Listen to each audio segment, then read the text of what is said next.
Nah, ini yang viral.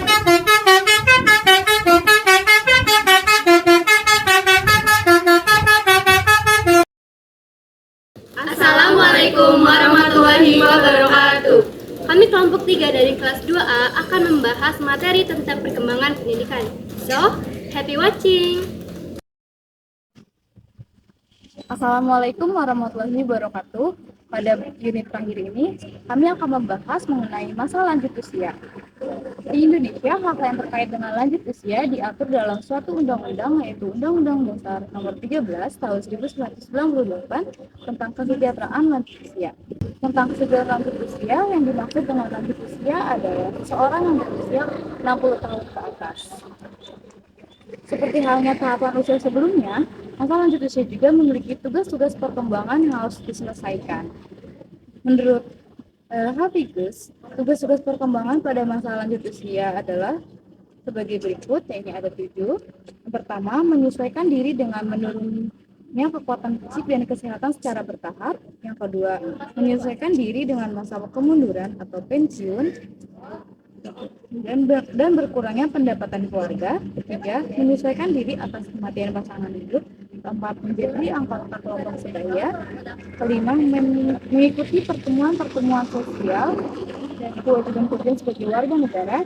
Keenam, membentuk pengaturan kehidupan fisik yang memuaskan. Dan yang terakhir, menyesuaikan diri dengan peran sosial secara fleksibel. Keberadaan lanjut usia awalnya menjadi garapan ilmu kedokteran yang memang sangat besar perannya dalam membawa lanjut usia menjadi sehat.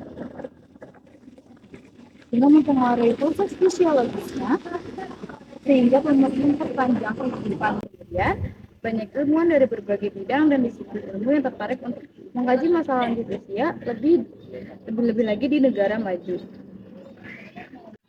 Cek kondisi fisik. Lanjut usia adalah fase alami dalam siklus kehidupan manusia yang tidak dapat dihindari. Proses ini melibatkan berbagai perubahan biologis yang terjadi dalam tubuh yang dapat dikelompokkan menjadi 3 fase utama: fase progresif, fase stabil, dan fase regresif.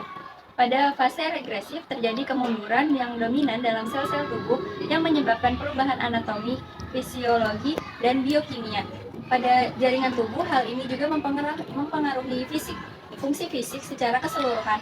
Proses kemunduran ini adalah alami, terus-menerus, dan berkelanjutan, dan dapat bervariasi dalam kecepatan dan intensitasnya di antara individu.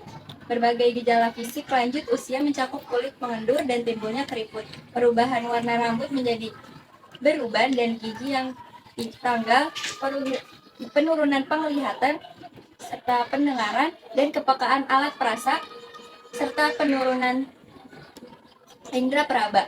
Kemampuan tubuh untuk menahan rasa sakit juga menurun, terutama pada dahi dan tangan. Selain itu, terjadi penumpukan lemak, terutama di perut dan pinggul. Meskipun demikian, sebagian besar orang lanjut usia tetap dapat menjalani kehidupan yang sehat dan aktif. Hal ini dapat banyak kasus didukung oleh kemajuan dalam bidang pengobatan modern yang memungkinkan mereka untuk tetap berpenampilan, bertindak, dan merasa lebih muda daripada usia sebenarnya.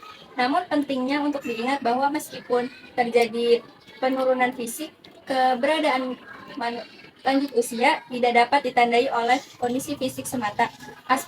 Aspek seperti kesejahteraan mental, emosional, dan sosial juga memainkan peran penting dalam menentukan kualitas hidup seorang saat muda. Selanjutnya yaitu D. Fungsi kognitif. Penurunan respon neurologis dapat mempengaruhi kemampuan belajar dan mengingat. Kemampuan kognitif akan menurun seiring bertambahnya usia.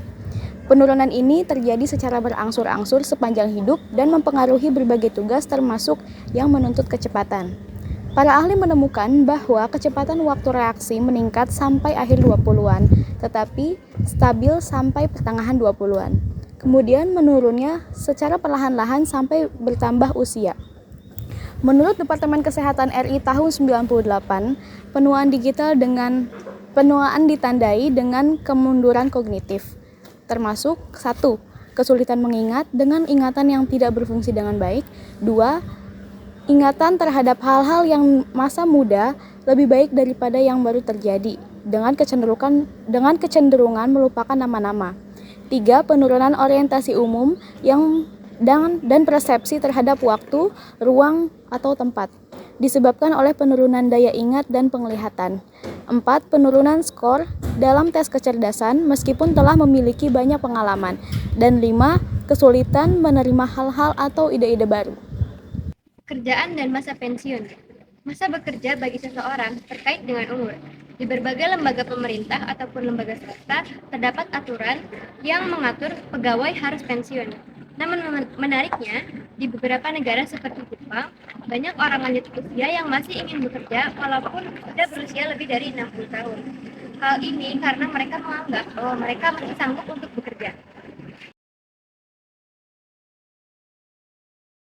Selanjutnya, teori sosial lanjut usia terbagi menjadi dua konsep utama, yaitu teori disagreement atau penarikan diri diajukan oleh Cumming dan Henry pada tahun 1961. Teori ini menyatakan bahwa seiring bertambahnya usia, individu cenderung mengalami penurunan interaksi sosial, fisik, dan emosional dengan dunia sekitarnya. Yang kedua ada teori activity, berlawanan dengan teori disagreement. Teori ini menyatakan bahwa seiring bertambahnya usia, individu akan tetap aktif dalam menjaga hubungan sosial, fisik, dan emosional mereka.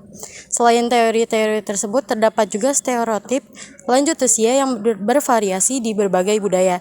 Di Jepang, lanjut usia sering dianggap sebagai tanda status yang dihormati. Di negara barat, bertanya tentang umur sering dianggap kurang sopan. Dan di Amerika Serikat terdapat stereotip negatif terhadap lanjut usia, seperti anggapan bahwa mereka lelah, kurang koordinasi, dan rentan terhadap infeksi serta kecelakaan. Pemahaman tentang teori-teori sosial lanjut usia dan stereotip lanjut usia sangat penting untuk menghargai dan mendukung kesejahteraan orang lanjut usia dalam masyarakat. Keluarga dan hubungan sosial. Perubahan dalam kehidupan keluarga seiring bertambahnya usia seseorang. Pensiun dan kematian pasangan hidup dapat mengakibatkan penurunan dan pendapatan serta perubahan besar dalam dinamika keluarga. Keluarga memainkan peran penting dalam memenuhi kebutuhan emosional seseorang, di mana dukungan emosional yang kuat dapat meningkatkan kebahagiaan di keluarga. Sementara kurangnya dukungan emosional dapat menyebabkan ketidakbahagiaan. Dalam proses pendidikan sepanjang hidup, penting bagi kita untuk memahami bahwa belajar tidak berhenti saat kita menyelesaikan sekolah.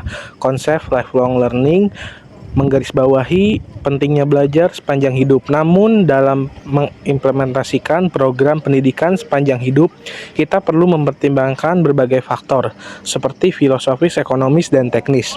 Dari sudut pandang teknis, penelitian tentang belajar dan ingatan pada lanjut usia telah memberikan beberapa wawasan berharga. Pertama, penting untuk memberikan kesempatan kepada individu untuk menyusun langkah-langkah pembelajaran mereka sendiri. Tugas atau metode pembelajaran yang terlalu mengikat dapat menyulitkan mereka. Kedua, dalam memotivasi lanjut usia, kita perlu memahami bahwa mereka mungkin mengalami kecemasan dalam situasi belajar. Oleh karena itu, penting untuk meminimalkan peran kompetisi dan penilaian yang terhadap meningkatkan kecemasan. Ketiga, kita juga perlu memperhatikan kelelahan mental atau fisik yang mungkin dialami oleh lanjut usia. Perencanaan jam pelajaran yang memperhatikan istirahat dapat membantu menghindari kelelahan.